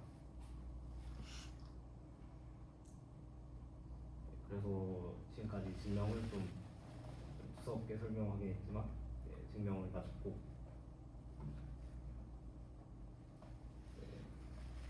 통계적 함의에 대해서 설명하게 된다면 여기서 핵심인 거는 기존의 CLT는 IID 가정을 해서 좀 제한적인 조건이라고 할 수 있었는데 여튼 이제 IID가 아니더라도 이제 린데베르그 조건을 만족하는 증명이기 때문에 분포가 이제 평균이나 분산이 막 달라지더라도 이제 린데베르크 조건이 설명하는 성체의 변동성을 지배하지 않는다는 조건에서 이제 저희가 CLT가 성립함을 보였기 때문에 정규 수렴성이 유지되고 실제 사례에서는 이제 금융 및 경제 데이터가 이제 시간에 따라 변동하는 데이터를 줬기 때문에 여기서도 이제 정규성 정규 분사를 사용할 수 있게 되고 그 다음에 또 뭐 실험에서도 서로 다른 환경에서 이제 좀 분포가 다양한 통계의 양을 결합해도 정규성으로 분사를 할 수 있게 되죠.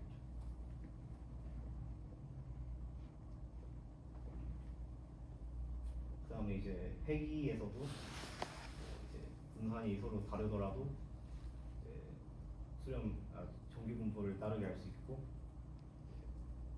뭐 OLS 추정량이라는 곳에서도 이렇게 사용할 수도 있고 특히 이제 복잡한 모델을 이제 IID가 아니더라도 정규성으로 구매할 수 있기 때문에 자주 사용된다고 합니다.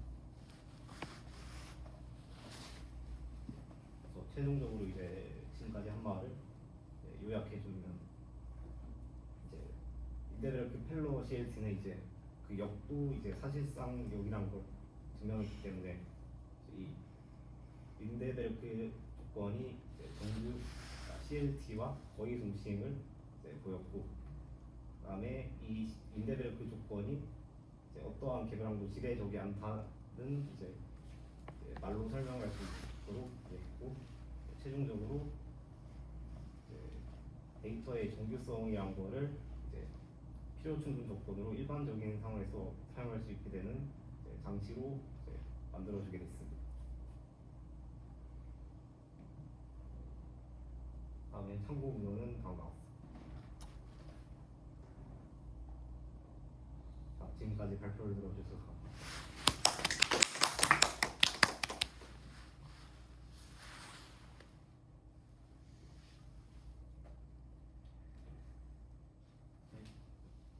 질문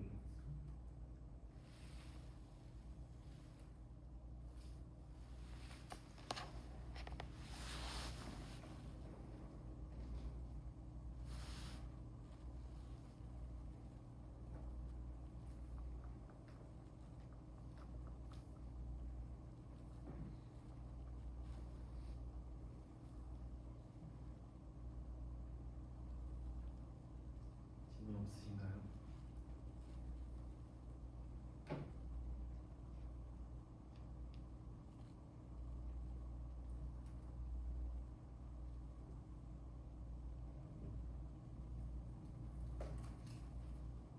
혹시 질문 없으실까요? 여기서 마치고 저희 5분만 쉬었다가 마지막 발표.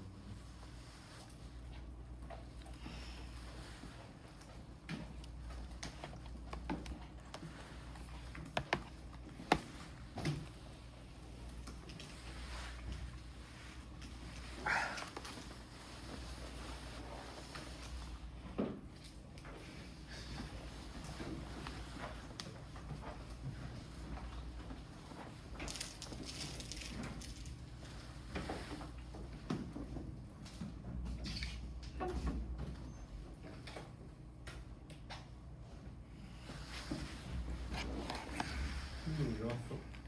아니 아니. 아, 묵은다 하지 않았어 아까? 이번에 기숙사 했는데 기숙사 하는데 너무 비가 많이 와서 계속 지금 털어. 거기서 듣나? 중지를 해야 돼. 한번 끊고 가. 조정 발표를 하게 돼서 승리가 아니라고 합니다.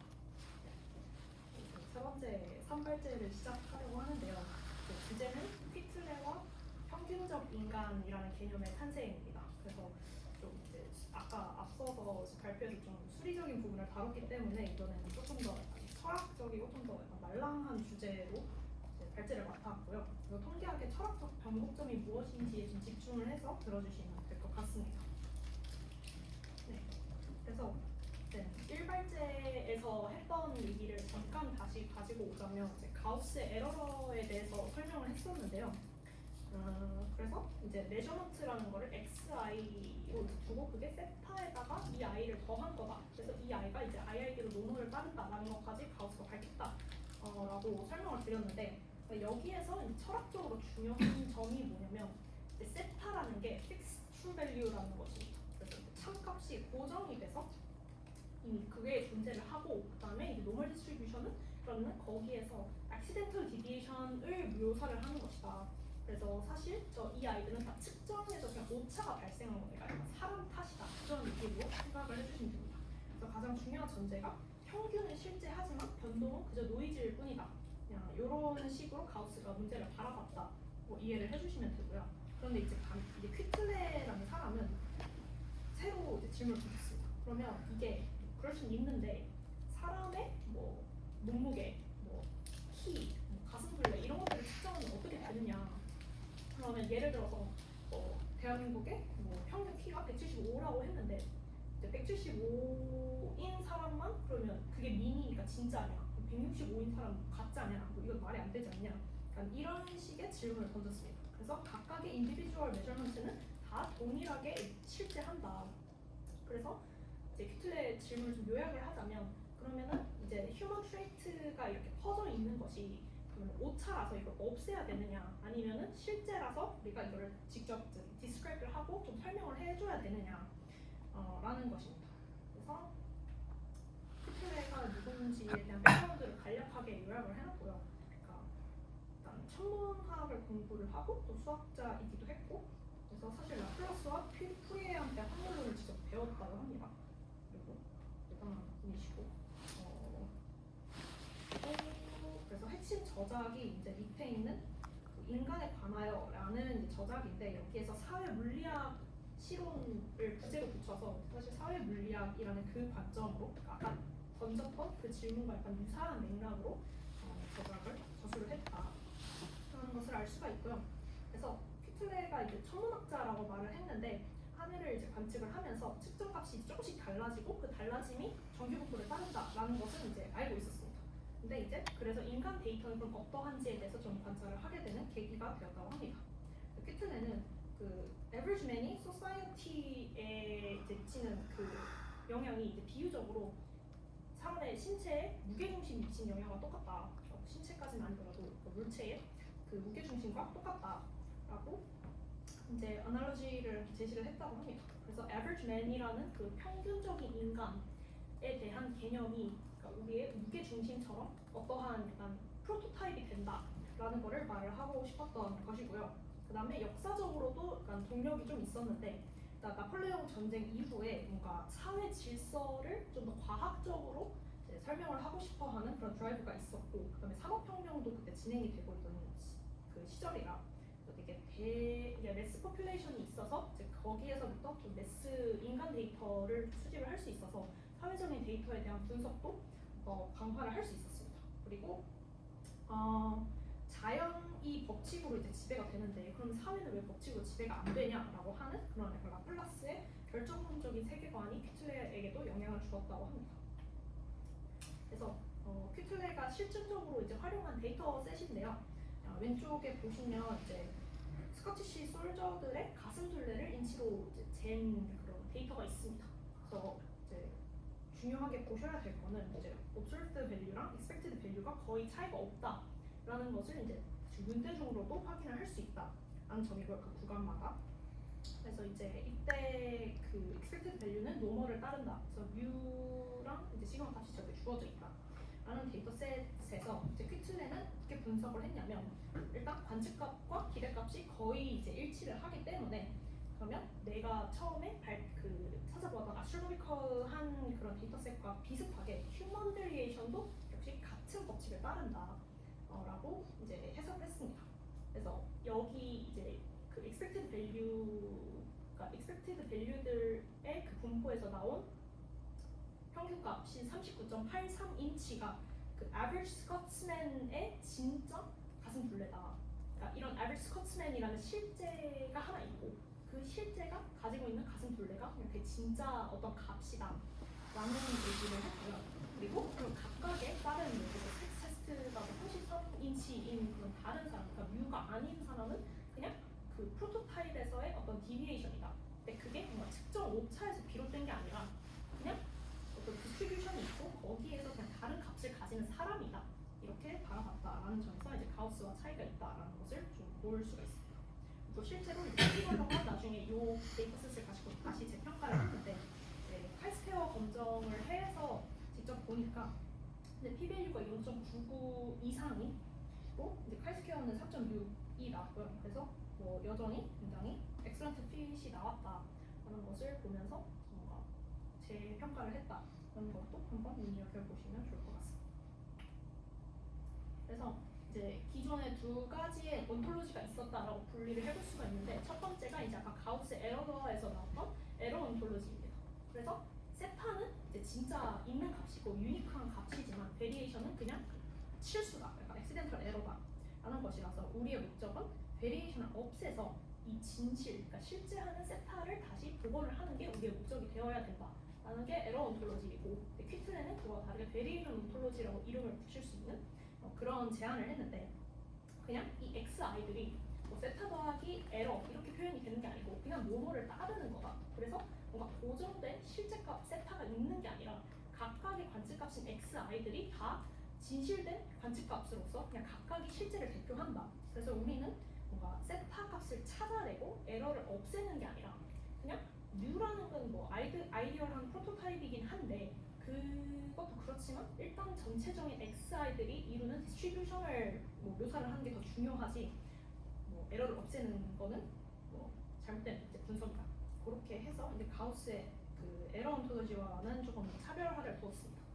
그래서 이게 이제 철학적인 약간의 무브라고 볼 수가 있는데 매스메티컬리는 똑같겠죠. 당연히 뭐 쟤도 뭐뭐를 따르는 걸로 나왔고 얘도 아래도 뭐뭐를 따르는 걸로 나왔습니다. 하지만 이제 해석이 가우스는 뭔가를 없애야 된다라고 생각을 했다면 퀴틀레는 이제 액시덴털한 측정 오차와 뭔가 그 바이올로지컬하게 되게 자연스럽게 일어날 수 있는 베리에이션 간의 이제 그 차이를 좀 없애주었고 그래서 이제 그 통계학을 사회과학의 차원까지 좀 확장을 시키는 데 기여를 했다라는 점에서 의의가 있습니다.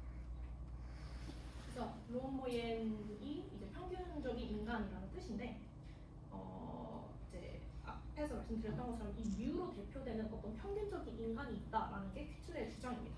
그래서 그 평균적인 인간은 그 뮤와 동일한 이제 그 특질을 가지고 있는 사람이다.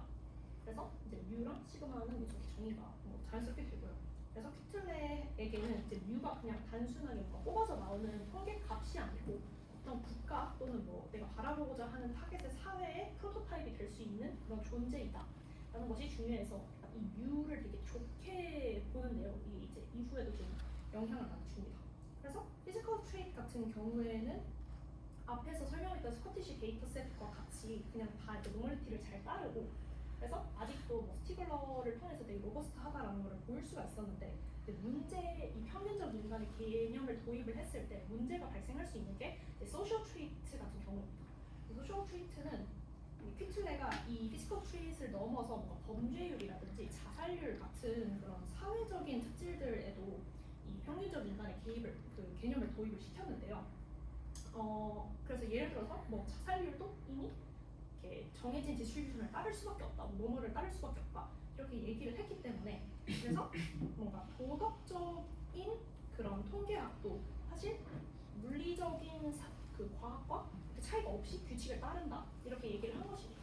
그러면 여기에서 생각을 해볼 수 있는 게 그러면 만약에 자살률이 이미 이렇게 어떤 러에 의해서 도미네이트가 되어 있는 거면 그러면 뭐 자살을 하지 않기 위해 사회가 막아주는 장치 같은 게 무슨 필요가 있을까? 어차피 법칙에 따라서 움직이는 건데 라고 의문을 제기할 수가 있을 것이라서 이게 자유의지 대 결정론의 어떤 논쟁을 좀 불러일으키는 촉발제가 되었습니다.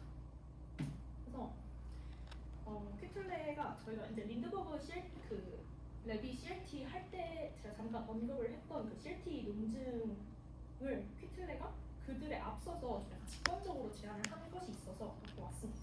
그래서 퀴틀레가 보았을 때 각각의 특질들은 되게 작은 인디펜던트한 원인들로 다 구성이 되어 있어서 되게 그 커즈가 많을 때 XI는 노멀을 따른다 라고 하는 거를 뭐 CLT 타입의 아규먼트로 이제 보였다라고 합니다. 그래서 이게 뭔가 엄밀한 수학적 증명을 그 린드버그 랩이 CLT에서 보이는 것이지만 뭔가 직관적으로 퀴틀레가 저런 사회 물리학적 관점에서도 이런 것들을 먼저 보였다라고 하는 데에서 또 하나의 의의는 찾을 수가 있을 것 같습니다.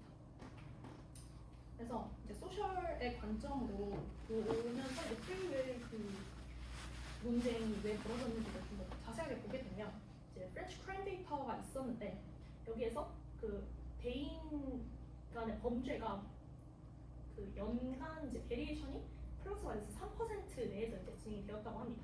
즉 그러니까 거의 비슷하게 이제 유지가 되었다는 뜻이겠죠. 그래서 퀴틀레는 이러한 데이터를 보고 사회가 범죄를 준비하는 것이고 그냥 범죄자는 도구 그 사회 도구일 뿐이다. 그러니까 사회적으로 이미 어떤 러가 있어서 그냥 범죄율은 사회에서 뭘 하든 그냥 동일하게 유지가 되는 것이다. 그래서 범죄자를 뭔가 줄이려는 노력이라든지 그런 것들은 사실 그렇게 크게 쓸모가 없다. 이런 식으로 주장을 했고요. 그래서 네, 그래서 이제 거기에서 자유의지의 문제가 좀 촉발이 된 건데 뭐 해킹이라는 사람이 이거를 인쇄된 숫자들의 눈사태라고 불렀다고 합니다. 그래서 통계 데이터를 통해서 인간의 자유라는 거를 좀 새로운 방식으로 사람들이 이해하게 되었다라는 차원에서 저런 얘기를 했고 그래서 저 문제는 계속 생각을 해볼 만한 문제라고 생각합니다. 이제 퀴틀레에 이어서 갈튼이라는 사람이 새로운 관점을 제시를 하는데요. 여전히 그 사회 물리학적인 관점이긴 하지만 이제 꼬리 부분에 퀴틀레는 전혀 집중을 하지 않고 그냥 그 평균적 인간의 그 뮤값에만 그 집중을 했는데 갈튼의 경우에는 아니다. 꼬리가 중요하다. 분포의 꼬리를 봐야 된다. 그렇게 얘기를 한 게 핵심입니다. 그래서 역설적으로 퀴틀레는 그러면 이제 여기 이제 deviation from mean이 에러라고 적혀 있는데 그 가우스의 에러와는 조금 다른 점이 가우스는 이제 에러가 그 측정 오차다라는 차원에서 에러라고 한 거고 퀴틀레가 말하는 에러는 이거는 별로 좋지 않은 결과다라는 차원에서 약간 미스다 정도의 에러로 이해를 해주시면 될 것 같습니다. 그래서 어쨌든 평균적인 인간이 제일 좋은 거고 거기에서 벗어나는 사람들은 다 독립적인 사람들이고 개인이지만 어쨌든 그거는 뭐 좋은 결과는 아니다 이런 얘기를 하고 있는데 갈튼 같은 경우에는 아니다. 오히려 그거는 에러가 아니고 새로운 정보를 주는 것이다. 라고 얘기를 하는 거고요. 그래서 테일에 있는 사람들이 더 재능이 있을 수 있다. 이런 얘기를 합니다. 그래서 자신의 저서에서 갈튼이 이제 이 지적 재능은 노멀 디스트리뷰션을 따르는데 그런 생각을 해보면 아주 독보적인 천재성은 결국엔 어퍼 테일에 있지 않겠냐. 그러니까 우리는 평균적인 인간을 볼 게 아니라 스머리에 있는 되게 대단한 사람들에 집중을 해야 된다. 이렇게 얘기를 하면서 테일에 대한 리밸류에이션을 진행을 했습니다.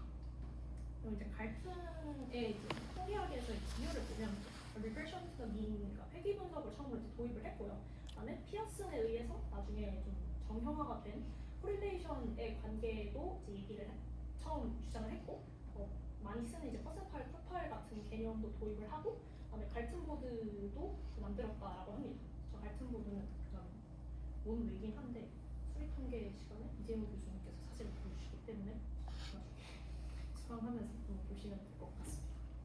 그리고 이제 갈튼의 약간 치명적인 단점, 뭐 한계 같은 게 있는데 우생학을 주장했다는 점입니다.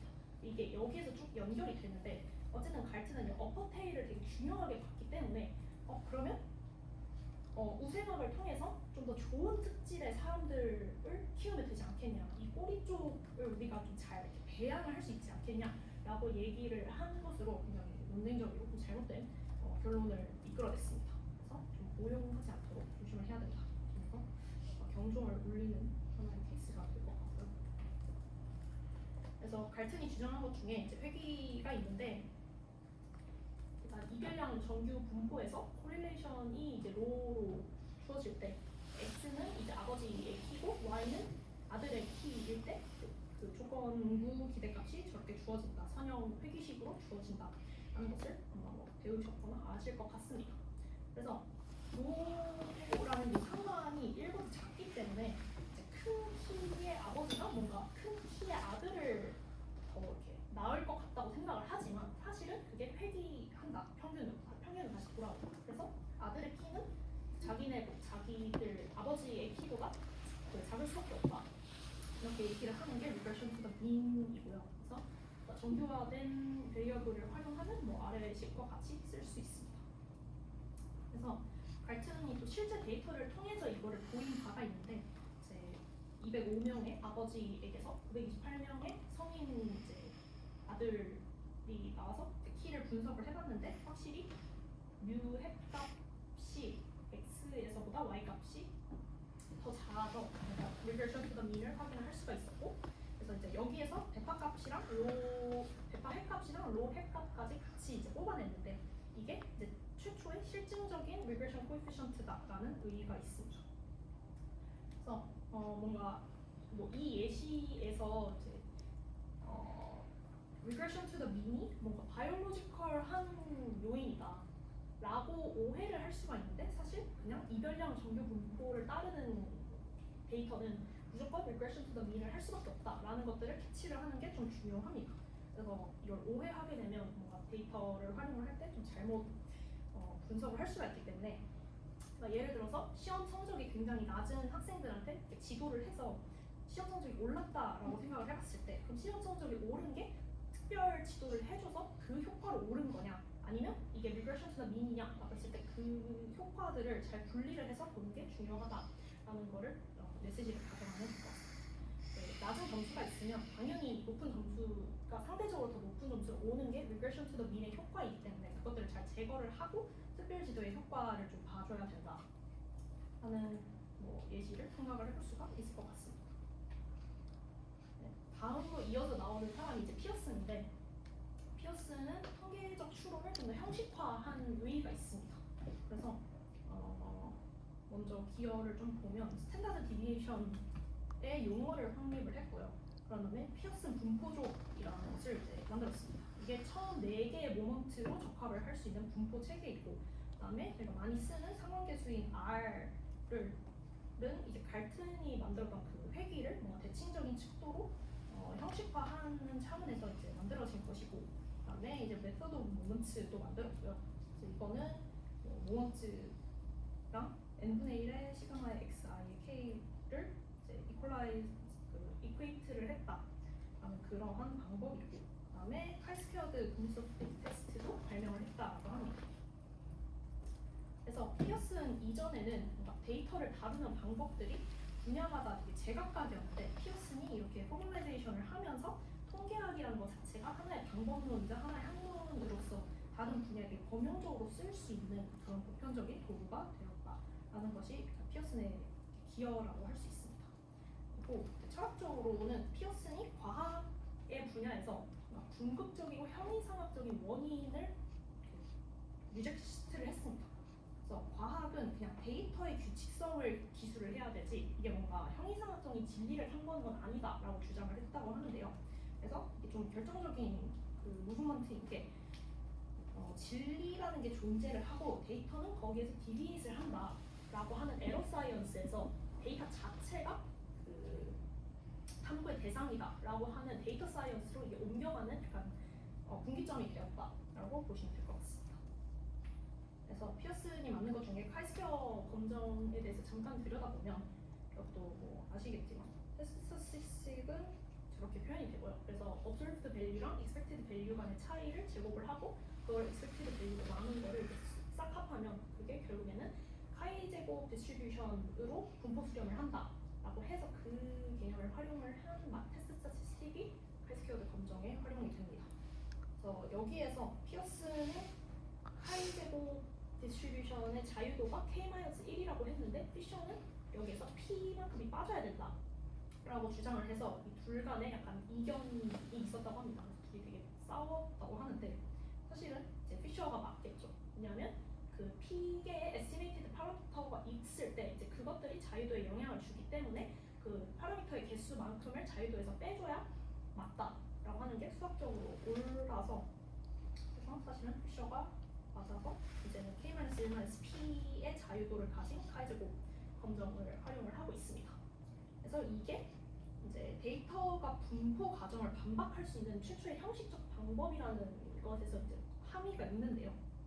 그래서 옛날에 이제 이전에는 그냥 노멀 디스트리뷰션을 따른다 뭐 이렇게 그냥 기술을 할 수 있었다면 이제는 하이포테시스 테스팅으로 이게 이동을 할 수 있는 거죠. 그래서 노멀을 진짜 따르는지 안 따르는지 이전 발제들에서도 뭔가 노멀을 따르지 않는 분포들이 그러니까 데이터가 분명히 있는데 그때는 노멀을 적용하면 안 된다라고 하는 약간 한계점이 있었는데 그거를 실제로 포멀하게 테스트를 할 수 있는 게 이제 여기 피어슨이 개발한 테스트 그리고 이후에 나오는 많은 다른 테스트들을 통해서 이루어질 수 있다는 게 significance입니다.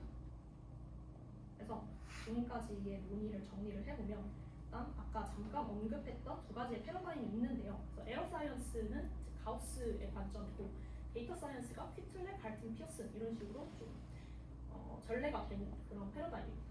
그래서 첫 번째 이제 에러 사이언스의 경우에는 고정된 세타가 존재를 하고 데이터는 그 참값 세타에다가 노이즈를 더한 것이라서 베리에이션은 약간 인신건적이다. 그래서 우리의 무지를 반영한다. 우리가 그냥 측정을 잘못해서 그런 거지. 측정을 더 잘하면 얘는 없앨 수 있는 노이즈다.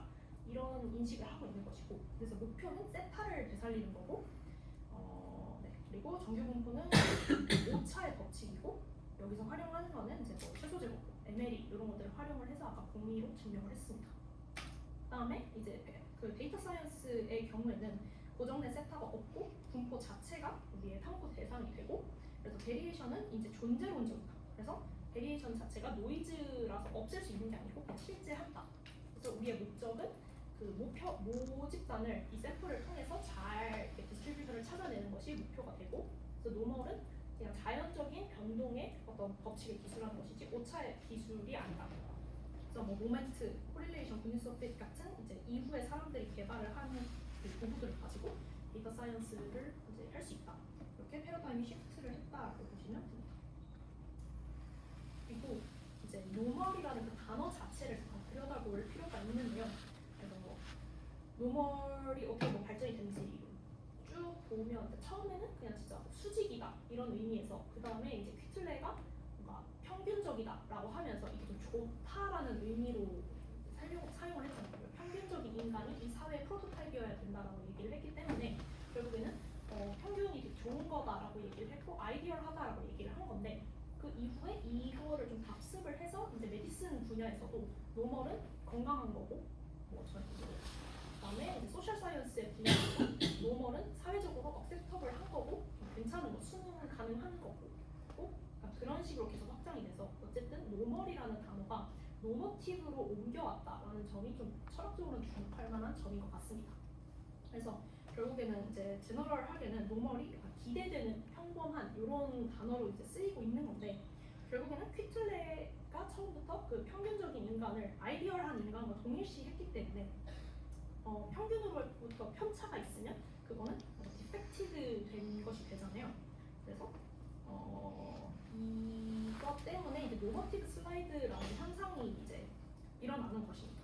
그래서 결국에는 퀴틀레가 이제 이상과 동일시한 이 평균이 평균으로부터의 편차를 이제 결함, 디펙트와 이제 동의어가 되게 했기 때문에 그래서 이것들이 이제 쭉 연결이 돼서 나중에 미셸 푸코는 정상성에 언급을 할 때 이제 이 부분을 활용을 했는데 정상화라고 이제 푸코가 얘기한 그 과정이 결국에는 사회적으로 봤을 때 또 통계적인 평균을 기준으로 이게 정상이다, 이게 비정상이다라는 걸 규정을 해버리고 그 비정상은 이제 관리되어야 되고 교정되어야 할 대상이다라고 한다라고 하는 그런 정상화 현상이라는 것이 있다고 합니다. 그래서 이거를 통계학적으로 이것들이 뭔가 언어가 발달을 하면서 이게 결국에는 사회학적으로도 전이가 돼서 사회학에서의 정상화 현상까지 좀 나타났다라는 점이 개인적으로는 신기했던 것 같습니다. 그리고 이제 결국에는 퀴틀레의 방식이 또 숙명론적이었다라는 하나의 포인트가 있는데요. 퀴틀레는 아까 프리윌과 관련된 논쟁에서도 볼 수 있듯이 자유의지로는 사실 뭐 바꿀 수 있는 게 없다. 그냥 디스트리뷰션이 정해져 있다. 그래서 그거를 자연 법칙처럼 따라가야 된다라고 설명을 했기 때문에 결국에는 그것이 좀 숙명론적이고 결정론적인 관점으로 해석이 될 수가 있는데 나이팅게일이 이거를 좀 오히려 뒤집어서 활용을 하면서 이제 다른 관점을 좀 부여를 할 수가 있었습니다. 그래서 이제 영국 육군 뭐 보고서에서 이제 나이팅게일이 실제로 뭔가 이렇게 스태티스티컬한 부분을 활용을 해서 또 원인에 따라서 사망을 이렇게 표로 만들어주고 그다음에 뭐 히스토그램도 활용을 하고 해서 결국에는 이제 아래에 있는 프리미엄 워에서 그 부상으로부터의 죽음, 부상으로 인한 죽음과 뭔가 예방 가능했던 질병에 의한 죽음의 그 수를 다 스태티스티컬리 통계를 냈고요. 그렇게 해서 80%의 죽음이 다 이제 예방 가능했던 막을 수 있었던 죽음이었다라는 거를 발견을 했기 때문에 이제 이런 면에서 뭔가 나이팅게일이 되게 스태티스틱스를 잘 활용을 했다는 걸 알 수가 있고 그리고 네 그래서 이 케이스를 통해서 잘 보게 되면 퀴틀레는 이제 사회는 그냥 이렇게 움직이도록 결정이 되어 있기 때문에 뭔가를 고칠 수 없다라고 했지만 오히려 나이팅게일은 저렇게 딱 그 데이터를 뽑아내서 여기를 보면 이제 80%는 죽음을 막을 수 있었기 때문에 이제 죽음을 막을 수 있었다라고 얘기를 하면서 이 부분을 딱 사회에서 바꾸면 이만큼이 달라질 수 있다라고 하는 뭔가 개혁적인 부분을 좀 강조를 했습니다. 그래서 이런 면에서 통계를 통해 의도적으로 변화를 일으킬 수 있다라고 하는 결정론에 좀 반대되는 개혁적인 측면을 또 발견을 할 수가 있었습니다. 그래서 이제 그냥 계보를 쭉 요약을 하는 것이고요. 그냥 이러한 흐름으로 에러 사이언스에서 데이터 사이언스로 옮겨왔다. 표로 정의를 해줄 수가 있을 것 같습니다. 네, 그래서 노멀 디스트리뷰션에 대한 이제 세 가지의 약간 변형 과정인데 먼저 퀴틀레 계속 요약인데요. 퀴틀레가 먼저 에러를 베리에이션이라는 관점으로 이렇게 바꿔주었습니다. 그래서 정규 분포가 측정 오차를 기술을 하는 것에서 고정된 참값이 없는 인간의 그냥 자연적인 변동 베리에이션을 기술하는 것으로 이렇게 그 인식을 바꿨고요. 그리고 평균이라는 것이 어떠한 참값에서 이제 이상적인 프로토타입으로 바뀌었습니다.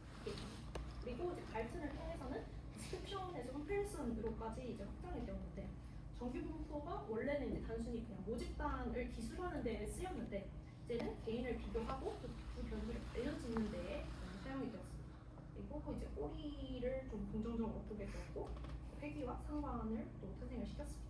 그다음에 피어슨이 관찰과 추론, 관찰에서 추론으로까지 이 노멀 디스트리뷰션을 확장을 시켰는데 이제 카이제곱 검정을 도입을 해서 데이터가 이제 정규 모형을 직접 검증까지 할 수 있게 되어서 이제 정규 분포 자체가 반증 가능한 새로운 가설이 된다 하는 점에서 추론까지 가능해졌다고 볼 수가 있고 그래서 이렇게 넷 리서트는 정규 분포가 그 중심 도구가 되어서 통계하기 굉장히 보편적이고 범용적인 과학적 방법이 되었다라는 것을 알 수가 있습니다. 그래서 이제 퀴틀레를 좀 비판적으로 보는 거는 이제 두 가지로 나눠서 볼 수가 있는데 먼저 수학적으로 좀 비판적으로 보자면 노멀을 따르지 않는 사회 현상이 많다. 그래서 뭐 인컴 같은 경우에도 로그 노멀이나 몇 급수를 따를 수가 있고 범죄율도 이제 카운트이기 때문에 포화성을 따르거나 의미화성을 따를 수가 있다.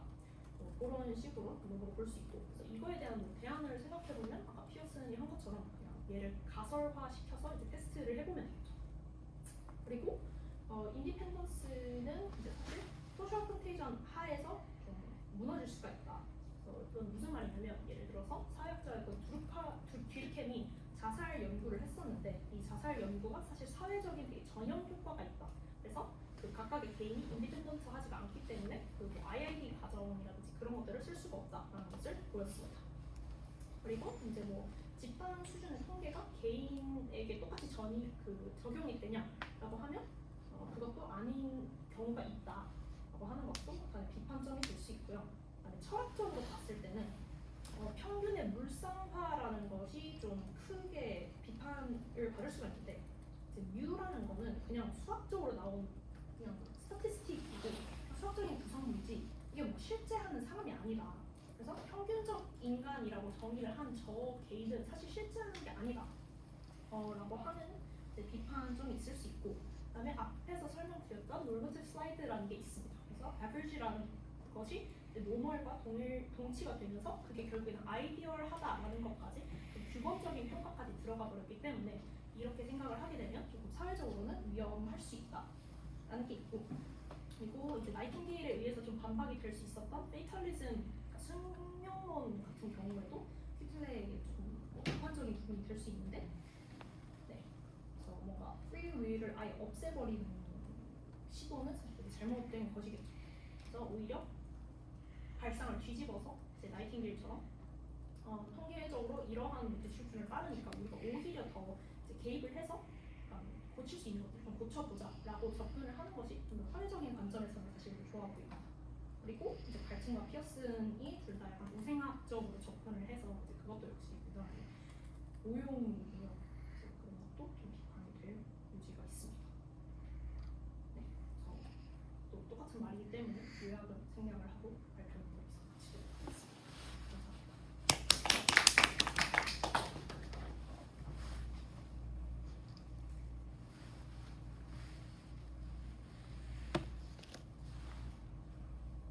저 하나 되게 사소한 거긴 한데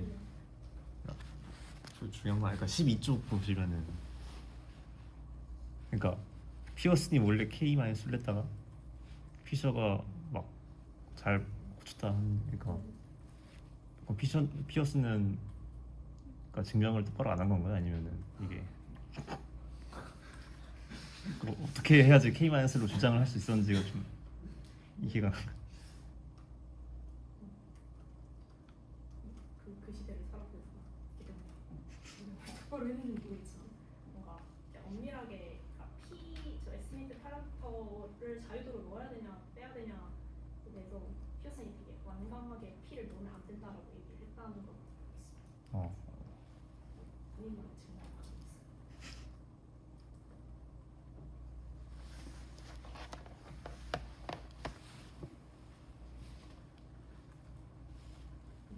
피트넷이 결정론적 세계관을 계속 가지고 있다고 얘기를 하셨는데 그러면 이게 새로운 데이터가 쌓일수록 또 민값이 바뀌고 그러잖아요.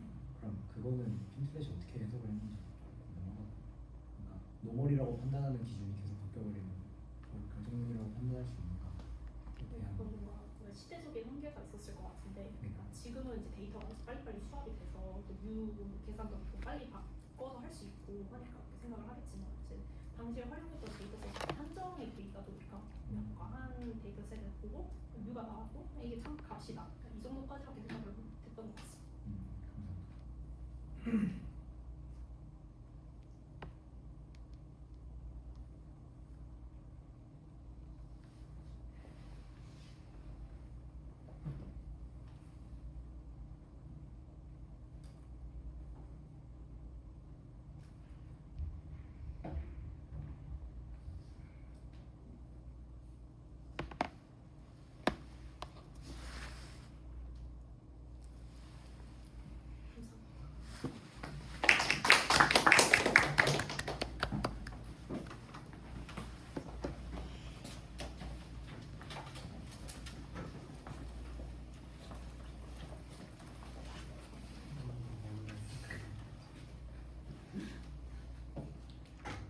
네, 여러분 오늘 처음 발표 끝났는데 와주신 분들 그리고 보고 계신 분들 참여해주셔서 너무 감사하고 저희 이제 다음 시간에 뵙도록 하겠고 아까 말씀드린 뭐 이런 공지 상황이나 그다음에 추가로 회식이라든지 아니면 오리엔테이션에서 말씀드렸던 저희 모든 활동 끝나고 좀 정리하는 시간 날짜를 잡아볼 것이다 이렇게 말씀드렸는데 뭐 그런 거에 관련해서 이따가 공지 및 투표가 좀 올라갈 거니까 좀 봐주시면 감사하겠고요. 그러면은 그리고 오늘 발표 녹화된 것도 저번 때 오리엔테이션처럼 올려드릴 예정입니다. 그러면 오늘은 이걸로 마무리하겠습니다. 혹시 그 다음 발제는 언제인가요? 5월 1일이라고 합니다. 네, 5월 1일. 네, 그럼 오늘 이렇게 마무리하도록 하겠습니다. 감사합니다.